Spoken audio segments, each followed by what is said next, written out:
welcome back to the show, everyone. So please join me to welcome my very good friend. He's a director and a producer and also a writer, Terry McMahon. Please, thank you.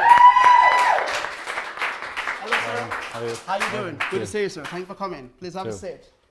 Let's show some love, please. Show some love, please. Thank you.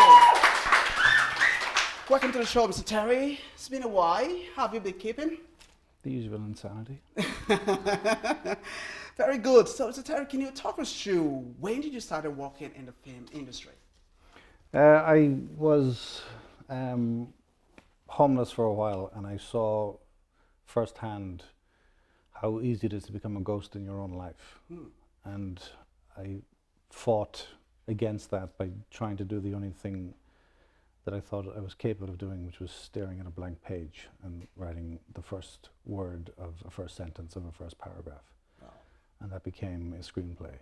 And somewhere in the back of my mind, I thought, if I finish this screenplay, you may not be a ghost in your own life.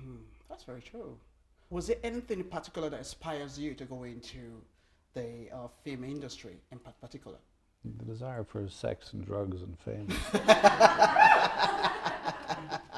Yes, he said it. It wasn't me.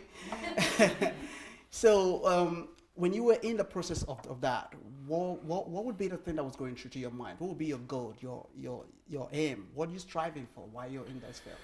At the risk of sounding trite, I used to go to the cinema as a kind of sacred place. And in that darkness, a piece of cinema can touch you in a way that great art and great religion is supposed to.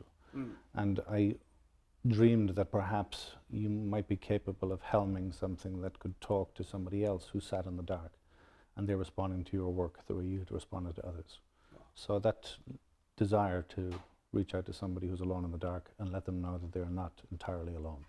Wow. You're also award-winning producer, director, and writer. Now you've moved into the behind scene and doing other creation. So can you talk us through all of that? I ended up writing about 100 episodes of bad soap opera, and that gave me enough money to try and buy a home because I had a family in the interim. And I was so ashamed of the bile that I was putting out into the world. I wanted to make just one movie that was about something other than popcorn and rubbish and nonsense.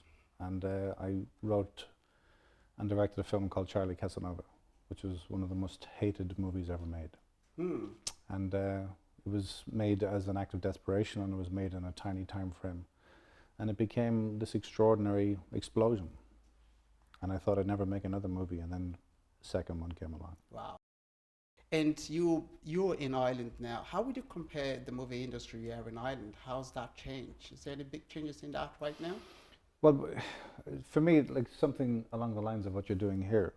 For the first time in the history of cinema and television, a group of people can come together who are not financed by a controlling element, and they can make their own material. Not only is it unprecedented, but it's incredibly exciting. The power and the potential to reach people is profound. Wow, that's amazing. We have so many to want to talk to you about as well. But before we do so, we're going to go on a quick commercial break because I want to bring my very good friend Anna in as well, which she's a writer. So we're going to talk about that. So viewers at home, we'll be right back after this because we're going to bring our second guest to join us on the show. Okay? Thank you.